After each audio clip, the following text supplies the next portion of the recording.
This is Trend Following Radio, where great thinking comes alive. Nobel Prize winners, legendary traders, best-selling authors, and the pros that know what drive us irrational human beings. I am your host, MICHAEL COVEL. Not filtered, raw, honest. That's my passion.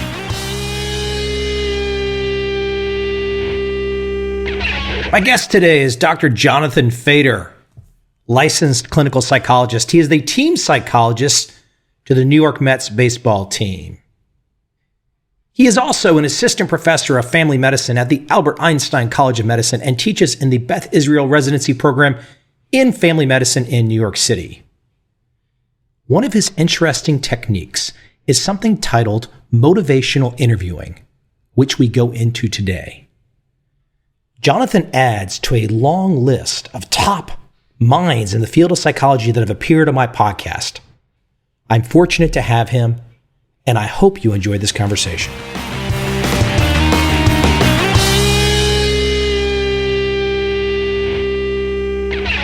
So as a young guy growing up, I'm in my mid-40s now. I played a lot of baseball. It was the only thing I liked to do as a teenager. I played them in my first year into college. I was a catcher. I was a pretty good hitter. But, I saw the line in the paper, the reason I reached out to you, and the art of hitting a baseball starts with emptying the mind, and you help people not to think. Now, roll forward. I'm calling you from Vietnam today, and I was out swimming today, and I was trying to swim for distance, holding my breath. And I just texted with my assistant. She's in San Diego, and she's training for a triathlon. She's a really good swimmer. And I was asking her advice and she's like, well, you just don't want to think about the end. Just empty your mind. Don't look. And I was like, I think you would really enjoy the conversation I'm going to have tonight. But why don't we jump right into that? The reason I reached out to you, the emptying the mind. It's such a simple sounding process, but it's not easy. Let's go back to what you first said. What you first said is, I'm trying to swim for distance. What we know about professional athletes and about you is that they're driven. We're driven. The reason we get involved in athletics to begin with is because, we want to best ourselves or someone else. I think the best thing is besting yourself. So when we say, hey, I want to swim for distance, we're already focusing on a goal. And that's great. Although when you're in the moment, really you don't want to be thinking about the outcome. So when we go back to emptying our mind, one of the first steps towards having that kind of zen or that mindfulness or that being in the moment is to say, let me figure out what the best way to think about what I'm doing is that's going to allow me to free my mind. For example, to use your swimming example and, your friend that you talked to, really what you want to do in that situation is to develop a focus that's not on your goal or where you're trying to get. And that focus for many long distance runners or swimmers or bike or racers is to say, let me focus, for example, on my breathing, or let me focus on the feeling of the way that my arms move through the water, or let me focus on a particular mental game that I may be playing in terms of counting something or observing something. And that actually takes the focus off the discomfort of the swimming or the race or holding the breath or the external focus on a goal that might distract you from your process that'll actually lead to a good outcome. It's amazing. I think back to as being a kid, I don't remember any coaches. I talk about it all the time in my trading world, process versus outcome. Focus on your trading process. Don't focus on your trading outcome. You're saying the exact same thing. In fact, I am. And, I think in trading and anything that involves such a hard line, something so measurable, it's very easy to be hypnotized by our outcome. What did we do? How well did we do? But the reality is that's just a result. And it's a result in a very, very fluid environment with many factors. And so what I try to do is, exactly as you said, help people to focus on the things that they can control. And one of the things that we are always in control of is our reaction and our mental state. That's something that we all can work on at any moment. The markets fluctuate, the water fluctuates. But, where we can consistently work is on our own well-being and our own mindfulness. And so that's an area that can work very effectively in anything from trading to other aspects of business to certainly athletics and performance. Instead of me relaying some story about my many decades ago athletic feats, I'm curious. When you talk to pro baseball players and they talk about being in the box and getting ready to try and hit a 95 mile an hour fastball, and maybe they're struggling. They're struggling with the mental side of it. Something's off. I mean, there's some kind of a slump. What do they tell you that they are thinking about on a regular basis? What are the top handfuls of things that the pro guy that's making millions of dollars a year that's struggling with? I mean, he's one of the best in the world to get there. Now he's struggling, and now he needs some assistance from you. What is he saying to you, and what are you saying back to him? Your example is perfect because, what happens really in baseball is, if you think about one of the things that many people are told in baseball, it's just see the ball. Right. In fact, some of the famous greats, Pete Rose and others, have just said, see the ball, hit the ball. And the reality is that you actually, with the speed of the fastball comes, you cannot see the ball. What you're doing is you are actually perceiving a whole bunch of things that are happening, and you're making a decision to swing or not swing before you actually see it. So what the challenges that a professional athlete face that you refer to is really actually about essentially being prepared mentally to be in the box. So what happens when people actually get into a slump, and I prefer not to think about it as a slump, I prefer to think of it as some folks like Dick Winfield has said, as a period of adjustment. But once you get into that situation, really the best thing to do is to focus on not really on, thinking things, but on doing things. So what people talk about, whether it's in baseball or other sports or trading, is that they start to be overwhelmed by a negative thought process. And that has sort of a snowball effect.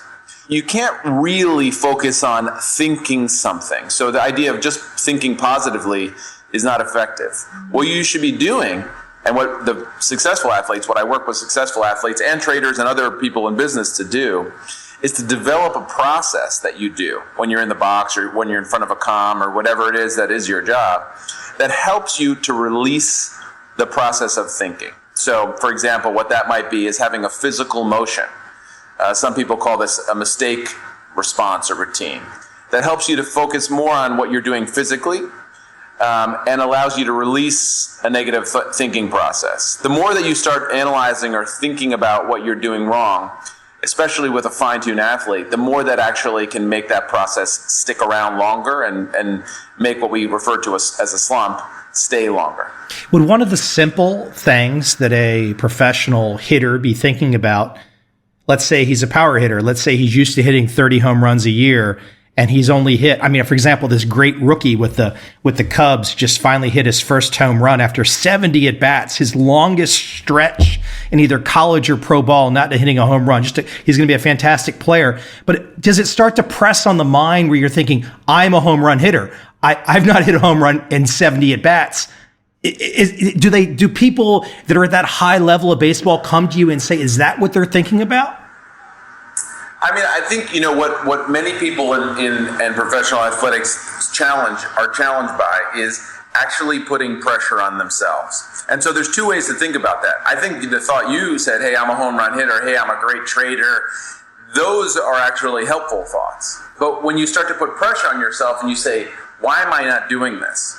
For example, one of the things that I see in professional athletics and in other aspects of business is to say when people actually have an unwanted result, not a failure, but an unwanted result, which is going to happen in any sport and it's going to happen in trading, is to say things to themselves like, I just can't get a hit, I just can't do this, story of my life.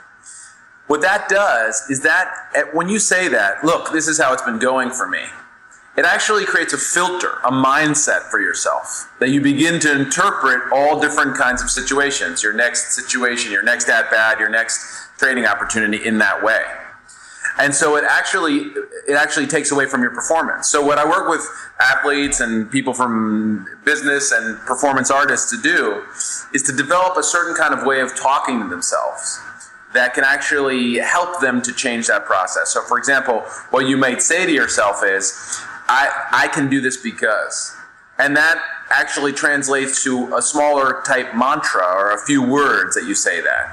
Like I have, athletes and business people who say to themselves, number one, because. So you're coming up with an idea, a sort of mental highlight reel that you can say to yourself rather than saying, as you said, I should, or I am a power hitter. Why am I not doing this? That's a sort of a negative way of criticizing yourself. And as you point out wisely, that's something that gets in the way of many, many people.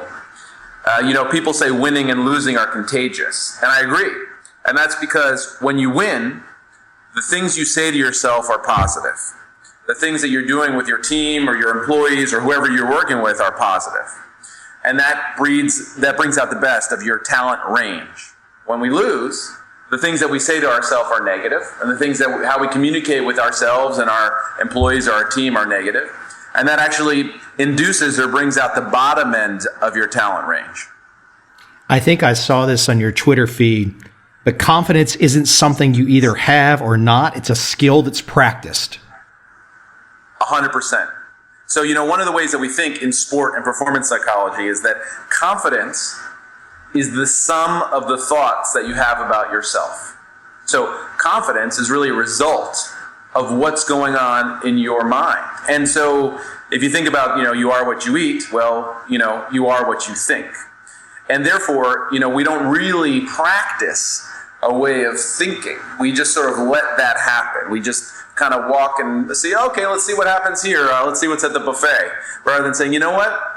I'm really going to pay attention, police my thoughts, and do different types of exercises like clearing my mind, quieting my mind, which is something I do with athletes a lot, to help them actually say, let me digest the best thinking process possible, given what's happening, given the data, given like what we see in the environment, so that the result will be confidence. Confidence is a result of how much you practice adaptive and positive thinking. I sometimes think the Eastern traditions, I feel disadvantaged growing up in the States. I'm envious of the Eastern traditions of the Alan Watts, the moment of right now, staying in the moment of now, so beneficial for sport, trading, almost anything that requires a strong mental constitution, so to speak. Yeah, you know what, Michael, I think that is one of the central aspects of high performance. So optimal performance, in my experience, and certainly in what we know from flow and different research on process, is the sense that right now, in the moment, I am 100% there, and I'm also, paradoxically, I'm letting go of the outcome. So as you were alluding to before in your work, and certainly as there's an overlap with performance and sports psychology, there's a focus on the process and not the outcome. And in order to do that, what most people need to do is to quiet their mind. They need to bring over this sort of hush over their experience, either by focusing on their breathing or by focusing on a particular mantra or thought, by having a routine that allows them really to quiet their mind. If you ask most people, one of the experiments that I do, just with people in general, if I'm talking to them one-on-one, I just ask them, I say, hey, Michael, just for a second, why don't you go ahead and quiet your mind, right? Take a second to quiet your mind. And invariably, 99% of people close their eyes. So it tells you a little bit about the human's natural ability to relax. But if you ask the average athlete or high-performance person, whether they're in trading or a leader in business, how much time do you spend a day quieting your mind, taking a second to release all the thoughts? And how do you do that? Most people don't have an answer for that. So it's one of the reasons I believe mindfulness is growing in our day and age, is because people are realizing the benefit of quieting your mind to getting in the now and to being able to then perform at your highest level in a stressful situation. Doctor, we're not fighting this in a vacuum. We've got all of these distractions. I think Facebook being the number one. I think I saw recently Facebook is responsible for 1 in 7 divorces. So we've had this massive distraction that's eating us all up. And I'm sure that's one of the things you're having to deal with in your practice and with clients these days. Is social media clearly has some benefits, but clearly has some really rough downsides, doesn't it? I'm sorry, what were you saying? I was just checking my Twitter. No. that I couldn't agree with you more. And specifically, one of the aspects, one of the most harmful aspects of screens in general, and I think social media is the center of this, is that it does the opposite of quieting your mind. It populates your mind with all kinds of thoughts and all kinds of information. It's one of the things that I work with athletes. I know that there's some professional athletes like LeBron James and others who actually shut off their feeds at certain times of the year. And I actually recommend that to athletes, that they have moderation. So, Michael, what I'd say about social media, because I'm on it, obviously I'm on Twitter, and I'm on Twitter and Facebook, and I think there's a lot of positives to that. I think it gets a lot of good affirmation, and it gives contact for people, to people like me, to people with a huge following, to people like you, to people who are athletes. So just like what we say about fear or biological alarm, there's a purpose for it, and it can motivate people. I can't remember, I think it was Mike Tyson, or maybe his trainer, who said, fear is like fire. In the right quantities, it can keep you warm, and too much, it can burn your house down. I think the same thing about social media or screens. Yes, there's a huge benefit to it, and I think it helps people stay in touch. It gives a lot of really good information, but it's definitely a risk factor that I think as an athlete or a performer, you have to pay, or someone who's married, as you point out, you have to pay attention to it. One of the things that I've seen you bring up is the notion of music. So we talk about the flow state, getting into the zone, calming the mind, and there's a lot of different ways to get there. Meditation, different techniques one can get there. Talk about music. One of the first people that I heard, I've written 5 books, and I'm not saying that to tout my horn, but just there's hacks, there's tricks that you can do to be really productive. And I kind of stumbled into the idea of watching things on loop, either a familiar TV show or a piece of music. And then I actually heard the author Tim Ferriss say the same thing. Why don't you talk about the effect music has on us if we're trying to get to this place of calm? Yeah, I think one of the things that we know, certainly, I use music a ton in my work with all different kinds of performers. The idea really is, if you look about it, why is there walk-on music in all different kinds of sports? Well, it's because, certain music has the ability to evoke a certain feeling for us. I'd say, in my experience, it's not just for athletes. That's for anyone who's in a performance situation. And to pay close attention to what kind of music is going to motivate you in certain types of situation. When I work with athletes and when I work with performers, I actually recommend that they have certain songs for certain conditions. And as you said before, listening to music or watching a particular thing on loop is going to be very effective. And also experiment with it. I know athletes and performers who watch, for example, certain sitcoms before they perform, because that puts them in the right mind frame to be able to perform at their aspect. So same thing with music. And it's also not what you'd think. So, there's some athletes who, listen to what you'd imagine in terms of, hardcore rock or hip hop or reggaeton before a performance. And there's some that listen to slower kind of country music. So it depends on if you as an athlete or you as a performer feel like you need to lower your level of physiological arousal before the performance that you're engaging in, or raise it up. They're simple sounding, but there's so many interesting techniques that when you take a step back and you observe the playing field, so to speak, and that means observing ourselves in the middle of the playing field, trying to dispassionately, look up from the clouds and look down on ourselves. There's a lot of just simple things we can do to solve some of these nagging problems that many of us have. Yeah, 100%. And I think the one thing that you point to about solving the problems is that what I focus on with people in general, athletes or not, is, are we focusing on a problem or are we focusing on a proactive solution? And it's clear to me that most of the solution lies on what we actually do, like what behavior we choose to do, and also how we think or how we react to things. And to go back to a point that you and I were discussing before, Michael, I think one of the things we always have control over is how we react to things. And we don't practice that. we typically practice we practice a lot of things in life. We practice things physically. We certainly practice some aspects of the fundamentals of our job or athletics. But as far as our mental processes, our outlook, the way that we react to things, our philosophy, that's not something that we practice a lot. You're absolutely right. Some small, concise techniques in terms of breathing, in terms of mindfulness, in terms of actually observing your thought process and what's going wrong in it, and making some quick fixes can have unbelievably positive effects for your results, which in the end of the day, certainly that's what we're all out there to do, is to improve our results and our overall experience.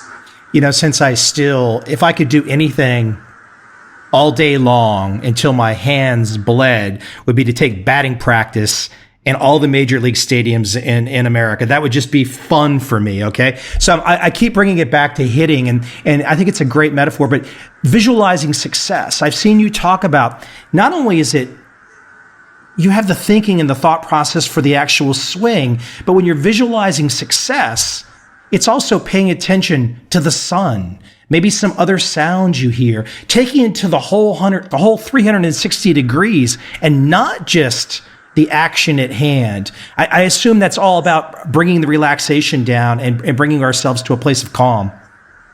Yeah, for sure.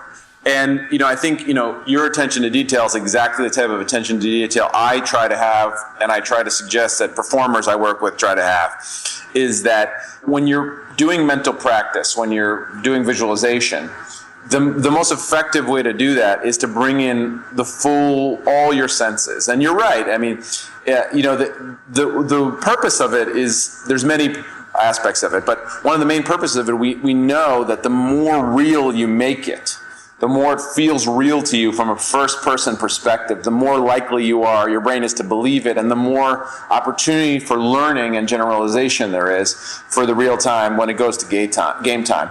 The other thing I'll just say is, one of the things that's so important to me, and one of the reasons I'm so enthusiastic and love this work, is that I'm really a big believer in enjoyment.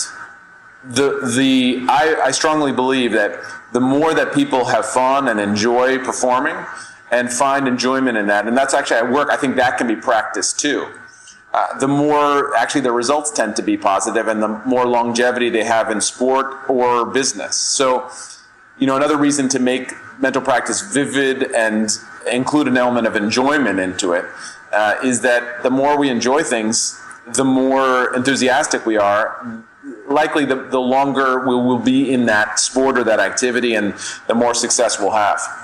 But it's funny, I think back to growing up, and back in the day, there was a lot more personality in sport. I grew up in the Washington, D.C. area. We had John Riggins. I mean, he was just an absolute wild man. And today, with the sports media, for example, I think sometimes I wonder if the athletes feel pressured by the constant scrutiny that they actually can't just relax and have fun, because somebody is going to take their picture at every moment. Someone is going to put some tweet out that says something maybe good about them, maybe nasty about them. There has to be a certain amount of pressure that comes from all the attention for top performers and even just regular people that's quite a bit different than it was pre-internet. I couldn't agree more. It brings us back to our other discussion about social media, and I think it's one of the dangers for all of us who have any level of people observing. And when you're talking about high performers, people who are in the news every day, whether they're a performing artist or an athlete, and I work with both, one of the things that you have to always think about is how your actions are going to be interpreted. I think it does two things. One, it certainly actually raises the bar, which I think in some ways is a good thing, because it helps people to realize, hey, I have to be responsible here. But I think you're right. We've been talking in and out in this conversation in a very high-level way about thinking and how much thinking can detract from being in the moment and performing. If you're constantly hyper-aware of what people are going to say about you or what the interpretation is going to be about you, that definitely affects performance. And I think it definitely impacts people in how they behave. And so I think you're right. I mean, I think for performers in general, both in performing arts and athletic world, before pre-Twitter, back when we were growing up, pre-Twitter, pre-social media, there was a calm about that let people be themselves more.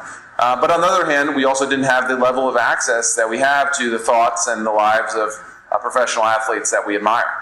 You mentioned LeBron James, and I'm not asking for you to give a critical opinion, but I saw some clips from him the other night, and I couldn't help but thinking, even after he won the game, he doesn't look very happy. He looks like he's just not having as much fun as he might have had as a young man. And I wonder if growing up in the spotlight, I think about Bryce Harper down with the Washington Nationals. I wonder if the spotlight from a young age really can, I'm sure some people adjust to it, but the guys that we see today, the men and women we see today in the spotlight, starting at a young age, have had a higher concentration of media than anyone else in the history of human civilization. Right now, we're seeing the grand experiment in front of our eyes for how people accept and handle all this attention. You're right. It's sort of an evolutionary pressure, and it's going to change the way that, people mature, certainly in sport. And I think, one of the things that I say is about, athletes is, and this is how I approach high performers, they're people first. We definitely have a desire that, they behave in a certain way. But I think one of the things that I actually really like about Twitter and just about, the kind of social media that's out there is that we see athletes in their full scope, in the moments where they don't act as we'd expect that they act, but they act as humans, which they are. And I think that actually, most of the time, I think can help us to continue to have them be as role models and to understand that, everybody's going to have a moment where they're not at their absolute best. And the goal is to use the techniques that we know for ourselves and others in terms of performance psychology, as you say, that are easy to kind of practice to bring out our best as much as possible. Hey, as we wind down, I have a few more technical questions that I've seen in your world. Doctor, put your teaching cap on for one moment. What is motivational interviewing? Well, that's a question that I'd love to answer. I don't even have to put on a teaching cap, Michael. That cap's always on.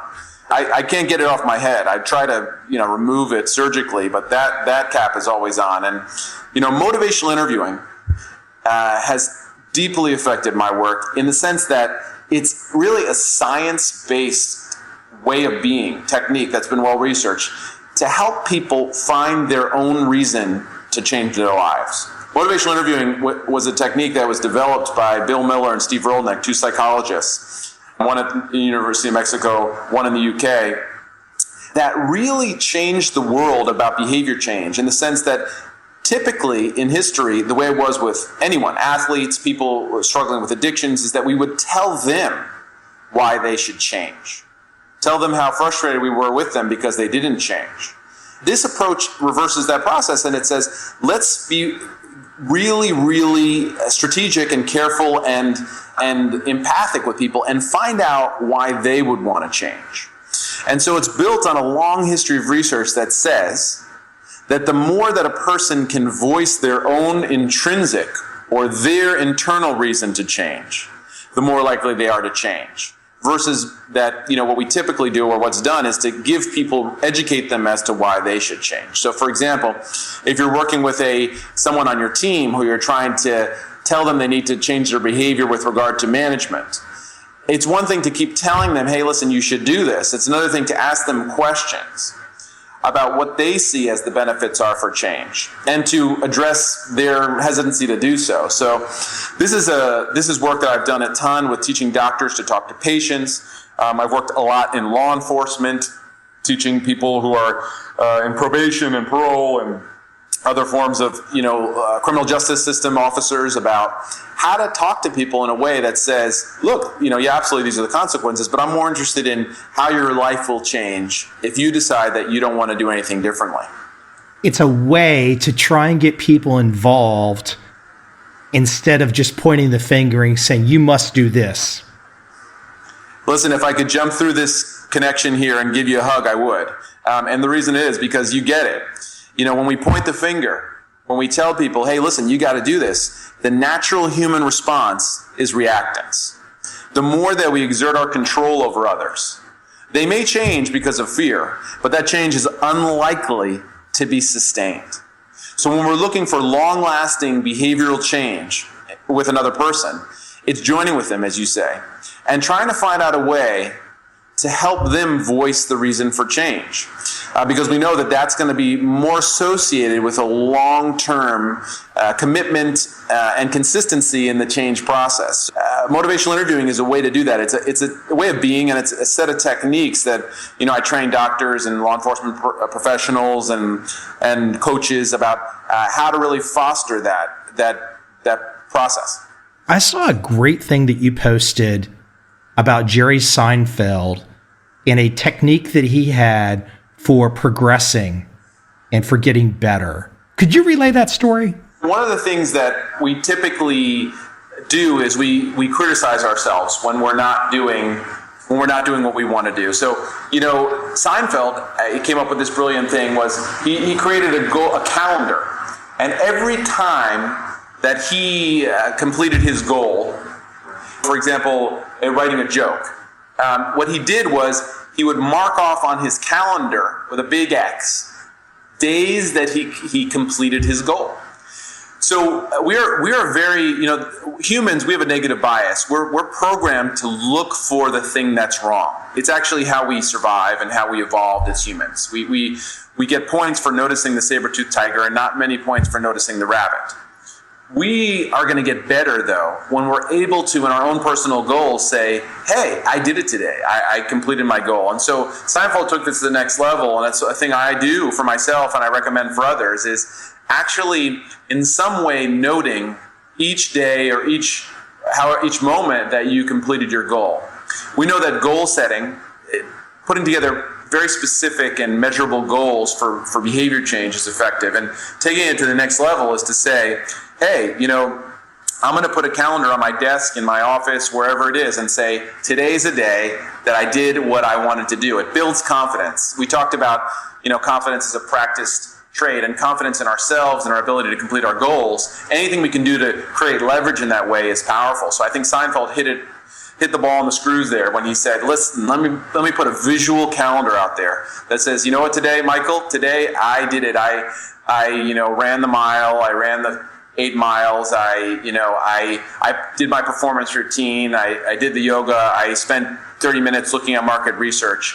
Each day that goes by that you do that is going to build confidence and say, hey, look at all those X's accumulating. That's going to help me get back on the horse too if there's a day that I miss. But there's something to the physical crossing it out. I mean, actually taking the pen and making the X, that physical action, because I have lists that I cross out it seemingly all day long, and there's something to that. Yeah, I think a list is actually a good start. I think you're right, though. There's something about seeing, not only making the X, but seeing the X's accumulate. It's kind of like a self-efficacy bank. Every day you're putting an X in there and you're looking up there and, it's sort of stripes that you might see on a uniform, so to speak. You say, hey, look at the experience I have in doing this. As we talked about throughout this whole conversation, there are some very simple techniques. The science and the thinking behind these techniques can be pretty advanced, but the actual action to take can be pretty simple to understand and to start to change one's life. Hey, I've already kept you for too long. Where can we send everybody to your world? One of the best places to find me is on Twitter, and my Twitter handle is just @drfader, @drfader. And then, my website also, www.jonathanfader.com is my personal website, and there's information about the work I do in sport and performance psychology, etc. Jonathan, very cool stuff. I appreciate you coming on today. Hey, it's a pleasure. You really get it, Michael, and I look forward to seeing the X's accumulate on your calendar. Thank you, sir. Take care.